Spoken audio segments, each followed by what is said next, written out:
मेरा नाम अलका है। सभी मुझे अनु कहकर ही पुकारते हैं।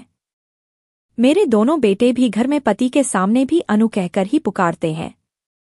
उनका कहना है कि मैं किसी भी तरह से उनकी मोह नहीं लगती, हम उम्र ही लगती है। दूसरों के सामने जरूर मोह कहकर पुकारते हैं। खैर यह कहानी बेटे के बारे में नहीं, पति के सामने चलती ट्रेन में दो आदमियों द्वारा प्यार की कहानी है। मैंने स्कूल पास किया और कुछ ही महीनों के अंदर एक सरकारी दफ्तर में काम कर रहे एक क्लर्क से शादी हो गई।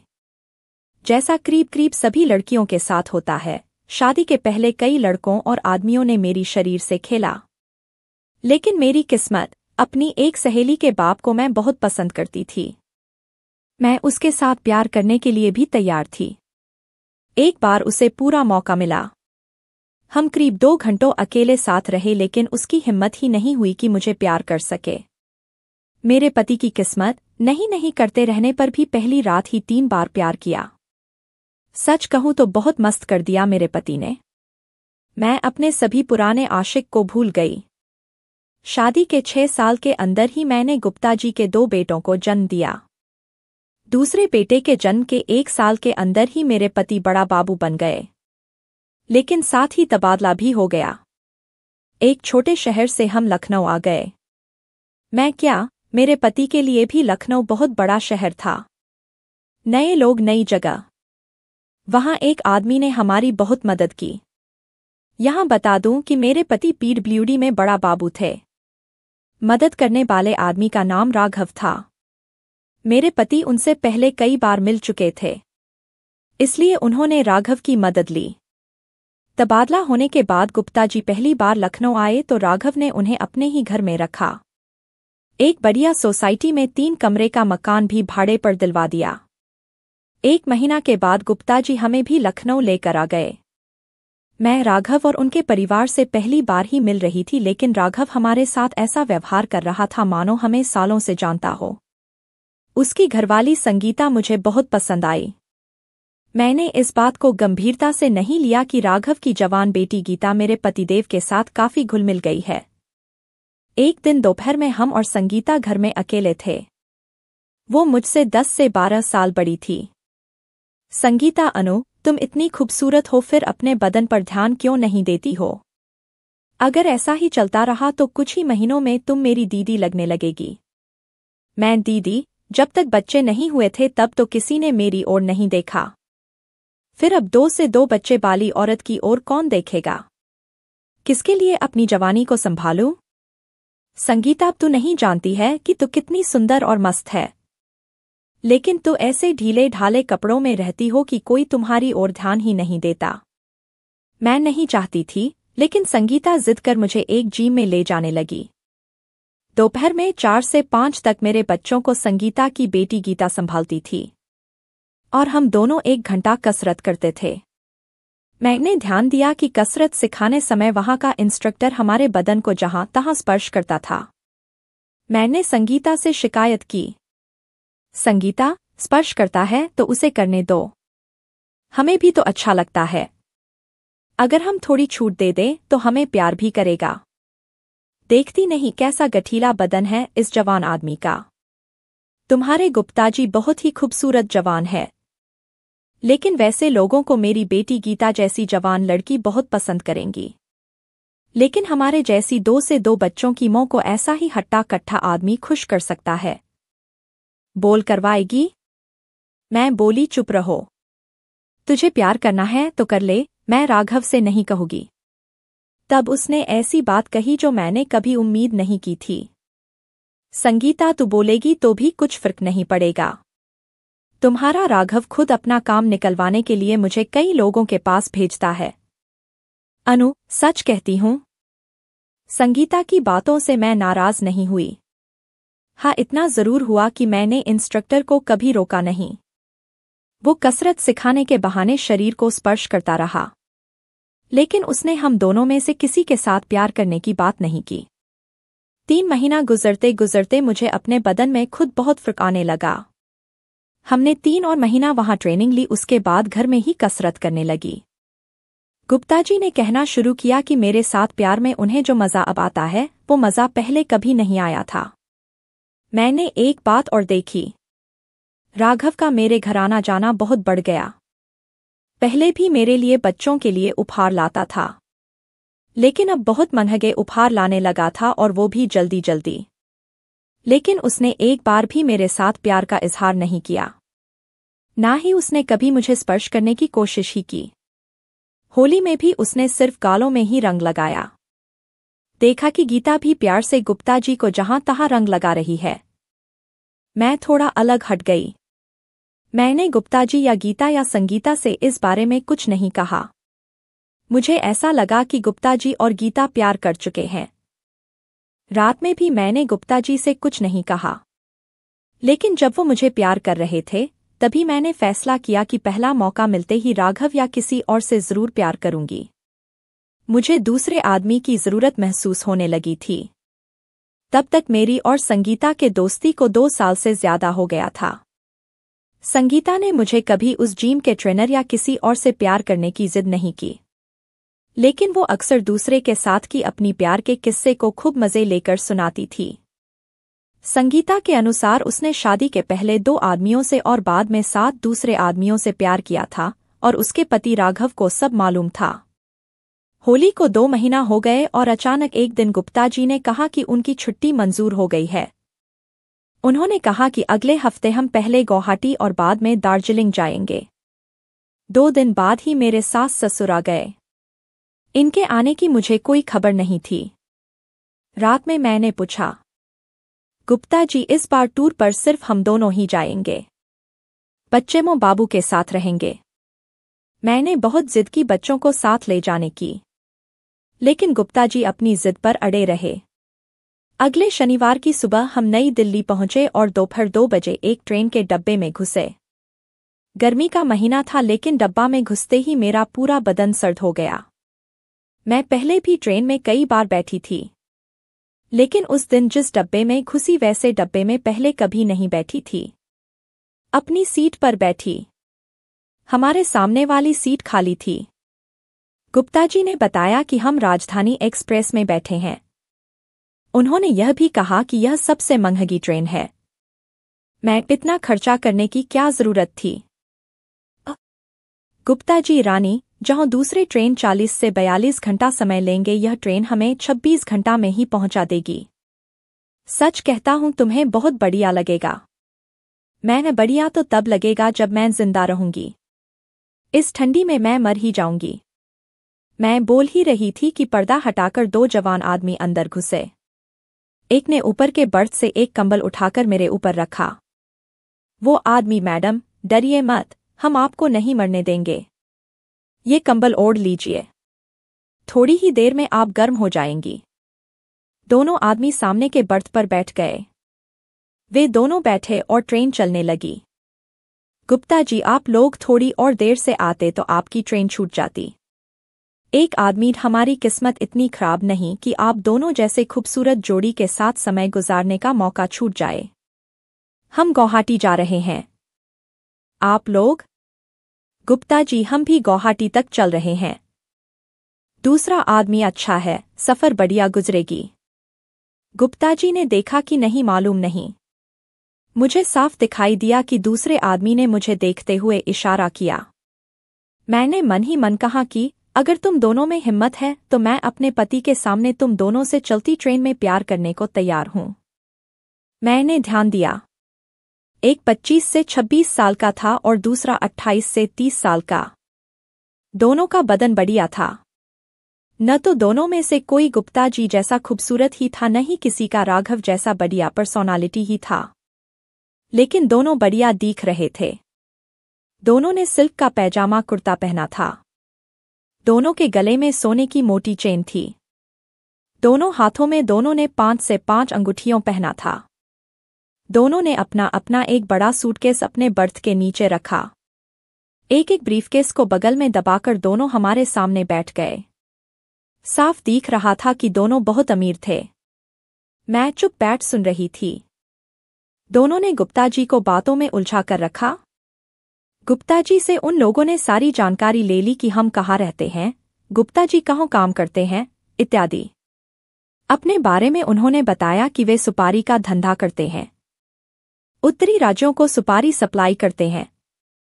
हर महीना कम से कम 2 बार दिल्ली का दौरा करते हैं, नया ऑर्डर लेते हैं और पुराना बकाया वसूल करते हैं। उन्होंने बताया कि दोनों सगे भाई हैं। दोनों की शादी हो गई है। बड़े भाई का नाम शिवपाल था और छोटे भाई का नाम था भूषण। दोनों में मुझे बड़ा भाई शिवपाल ज्यादा पसंद आया। वेटर ने पहले हम चारों को पानी का बोतल दिया। वेटर चाय का ट्रे लेकर आया तो उन्होंने ने ही हमारे लिए चाय बनाया। चाय का कप मेरे हाथों में थमाते समय छोटे भाई ने मेरी अंगुलियों को दबा दिया। न तो मैं मुस्कुराई न ही चेहरा ही बनाया। हमने चाय पिया। मुझे बाथरूम लगा। मैंने धीरे से गुप्ता जी से कहा। हम दोनों अपने सीट से खड़े हुए। गुप्ता जी पहले पर्दा हटाकर बाहर गए। तुरंत छोटे भाई ने मेरा हाथ दबाकर कहा, बहुत ही ज्यादा सुंदर हो रानी। अपना हाथ झटक कर मैं भी बाहर आ गई। मैंने गुप्ता जी से कोई शिकायत नहीं की। 10 मिनट बाद हम वापस लौटे। लौटते समय मैं दोनों से दूर ही रही। ट्रेन को चालू हुए 1 घंटा से ज्यादा हो गया था। मुझे अब वैसी ठंड नहीं लग रही थी। मैंने कंबल हटा दिया। दोनों ने फिर गुप्ता जी को बातों में उलझाया। शिवपाल हमारा आप जैसे सरकारी दफ्तरों में काम करने वाले बहुत लोगों से पाला पड़ता है। सच सच बताइए गुप्ता जी, इस राजधानी ट्रेन में गुवाहाटी जाने आने का खर्चा, 1 हफ्ता बढ़िया होटल में रहने का खर्चा आप अपनी तनख्वाह से नहीं कर सकते। फिर कौन आपका खर्चा उठा रहा है? गुप्ता जी ने बहुत कहा कि वे खुद अपने पैसे से सब खर्चा उठा रहे हैं, लेकिन वे नहीं माने। भूषण ठीक है, आप नहीं बताना चाहते तो मत बोलिए। लेकिन हम विश्वास से कह सकते हैं कि आप दोनों की छुट्टी का पूरा खर्चा आपका कोई ठेकेदार ही उठा रहा है। लेकिन आपने कभी सोचा है कि वो आदमी आपके ऊपर इतना खर्च, कम से कम 2,000 का खर्चा क्यों कर रहा है? मुझे नहीं मालूम था कि ये ट्रेन का किराया या होटल का खर्चा का इंतजाम गुप्ता जी ने खुद किया है या राघव या फिर किसी दूसरे ठेकेदार ने किया है। गुप्ता जी ने सीधा जवाब नहीं दिया। बातचीत फिर धन दौलत कमाने के तरीकों पर आ गई। गुप्ता जी हम भी बहुत पढ़ाई करते हैं, मेहनत करते हैं, लेकिन कुछ लोगों को छोड़ बाकी लोग गरीबी में ही रहते हैं। शिवपाल पढ़ाई करना, मेहनत करना जरूरी है, लेकिन सफल होने के लिए कुछ और भी चाहिए। शिवपाल ने मेरी तरफ देखते हुए कहा। मैं चुप नहीं रहना चाहती थी। मैं पढ़ाई और मेहनत के सिवा और क्या चाहिए? शिवपाल बढ़िया किस्मत और उससे भी जरूरी है सही समय पर मौका का भरपूर फायदा उठाना। बढ़िया किस्मत तो हम समझ गए, लेकिन मौका का फायदा उठाने वाली बात समझ नहीं आई। मैम, बढ़िया किस्मत तो ठीक है, लेकिन ये मौका का फायदा उठाना मतलब? दोनों भाइयों ने एक दूसरे की तरफ देखा। भूषण मैडम, आप अपना औंचल नीचे गिराइए, हम आपको 500 देंगे। आप पागल हो गए हैं क्या? हम दोनों ने साथ कहा। शिवपाल, हम जानते थे कि आप दोनों ऐसा ही जवाब देंगे, इसीलिए कहा ना कि बहुत कम ही लोग मौका का फायदा उठाते हैं। दोनों भाइयों को एक दूसरे की बढ़िया समझ थी। भूषण, आप शायद हमेशा साड़ी ही पहनती है, तो आप जानती होंगी कि दिन भर में सैकड़ों बार औंचल आपसे आप कंधा और छाती से सरक जाता है। हम आपको 500 दे रहे हैं, फिर भी आप मौका का फायदा नहीं उठा रही हैं। हमारे घर की कोई भी औरत होती तो आपके गुप्ता जी के एक बार कहने पर तुरंत औंचल गिराकर 500 छीन लेती। बात तो उसने ठीक ही कही। औंचल ऐसे ही बार बार ऊपर से फिसलता रहता है। शिवपाल, चलिए हम आपको एक और मौका देते हैं। 500 नहीं, 1,000 देंगे। आंचल को नीचे गिरने दीजिए। 1000 छोटी रकम नहीं थी। बच्चों के पूरे महीने के दूध के खर्चा से ज्यादा था। मैंने गुप्ता जी से औंख के इशारे रे पूछा। उन्होंने ना हो कहा, ना ही मना किया। मैंने औंचल को हाथ नहीं लगाया। बदन को हल्का सा झटका दिया और औंचल नीचे गिर गया। दोनों भाई मुझको देखते रहे। मैं उनके सामने पहली बार मुस्कुराई। मैं, लगता है पहली बार ही देख रहे हो। भूषण, नहीं, ऐसी बात नहीं। घर में पत्नी है, बहन है, भाभी है और मौं भी है।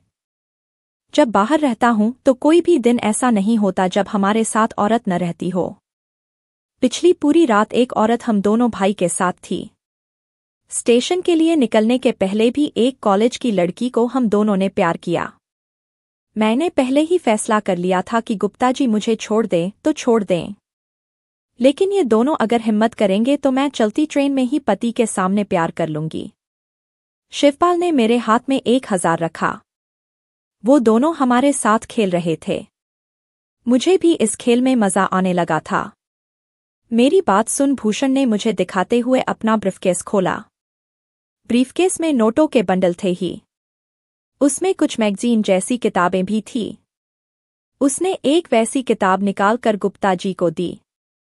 शिवपाल, आप दोनों को एक राज की बात बताता हूं। आप लोग किसी को बोलेंगे तो जल्दी कोई नहीं मानेगा। मैं, कौन सी राज की बात? भूषण भैया की शादी हमसे 5 साल पहले हुई। जैसे अनुजी, आपको देखकर हम दोनों पागल हो रहे हैं, वैसा ही पागल मैं भाभी को देखकर हो गया था। भैया की शादी के 3 साल पहले से हम दोनों मिलकर ही किसी को प्यार करते थे। भूषण, लड़की एक ही होती थी लेकिन वो हम दोनों को खुश करती थी। हमारी माँ और दूसरी औरतों ने बहुत टोका लेकिन हमने कह दिया कि हम अपनी घरवाली को भी मिलकर ही प्यार करेंगे। हम दोनों उसकी बात सुन तो रहे थे लेकिन मुझे लग रहा था कि वे जो बोल रहे हैं सब झूठ बोल रहे हैं। शिवपाल, गुप्ता जी, अनु, आप दोनों का चेहरा देख लग रहा है कि आपको हमारी बात पर विश्वास नहीं हो रहा है। हाथ कंगन को आरसी क्या? चलिए, आप दोनों गुवाहाटी में हमारे मेहमान हैं। आप दोनों जितने दिन रहना चाहे हमारे साथ रहिए। शिवपाल, सिर्फ हम दोनों की घरवाली ही नहीं, अनु भी उनके साथ रहेगी। 3 औरतें और हम 3 मर्द। मैं, आप दोनों पागल हो। वेटर अंदर आया और खाली सूप का कटोरा लेकर चला गया, लेकिन कुछ ही देर बाद खाना लेकर आया। एक भाई ने वेटर को 200 दिया और वेटर ने हमें सब कुछ जितना चाहते थे खिलाया। खाने के बाद हमने आइसक्रीम भी खाया। आइसक्रीम खाकर मैंने कंबल हटाया। खड़े होकर अकेले ही बाहर चली गई। बाथरूम कर वापस आई। शिवपाल, अब वेटर हमें रात में डिस्टर्ब नहीं करेगा। मैंने गुप्ता जी की ओर देखा। मैं समझ गई कि जब मैं बाहर गई तब जरूर इन दोनों भाई ने गुप्ता जी के साथ कोई डील किया होगा। मुझे ना रुपए चाहिए था ना ही कुछ और। मेरी आंखों के सामने गीता की हरकत बार बार सामने आ रही थी। शिवपाल, गुप्ता जी, गुवाहाटी में आप दोनों हमारे घर में ही रहेंगे। गुवाहाटी से आप दार्जिलिंग जाएंगे लेकिन अनु आपके साथ नहीं जाएगी। अनु हमारे साथ रहेगी और आपके साथ हमारी बहन वीणा जाएगी। वो आपकी घरवाली जैसी रहेगी। वापसी में आप अनु को ले जाइएगा। शिवपाल के घर में रहने में मुझे कोई समस्या नहीं थी। तीनों ने देखा कि मेरे जीभ पर सफेद गाढ़ा रस का लेयर है। वे तीनों देखते रहे और मैंने सारा रस अंदर ले लिया। मैं मुस्कुराई। आखिर तीनों सुबह 5 बजे के बाद सोए लेकिन मुझे नींद नहीं आई। मैं यही सोचती रही कि मैं इतनी बेशर्म कैसे हो गई। बहुत सोचने के बाद इसी नतीजे पर पहुंची कि गीता और गुप्ता जी की प्यार तो एक बहाना है। मैं खुद ही बहुत बेताब हूं। मैडम, चाय लेंगी या कॉफी? अचानक आवाज सुन मैंने देखा। रात बाला ही वेटर ट्रे और थर्मस लेकर खड़ा था। मैंने बगल में देखा। शिवपाल एक कंबल ओढ़ कर सो रहा था। मैंने भी अपने को कंबल से ढक रखा था। मैंने कंबल को झटका। कंबल नीचे गिरा। गुवाहाटी पहुंचकर जैसा कहा था शिवपाल ने मुझे और गुप्ता जी को अपने ही घर में रखा। गुप्ता जी ने शिवपाल की बहन को अपनी घरवाली समझ 9 दिन तक प्यार किया। रात में मुझे प्यार करते समय शिवपाल और भूषण ने पूछा कि उसने सारा रुपया वापस क्यों कर दिया। मुझे सिर्फ बढ़िया आदमी चाहिए, धन दौलत नहीं। 10 दिन बाद जब वे घर लौटे तो मैंने कहा, गुप्ता जी, मैं आपकी घरवाली हूं, कोई बाजारू नहीं हूं। उन दोनों ने जो भी रुपया दिया था वो सारा मैंने वापस कर दिया।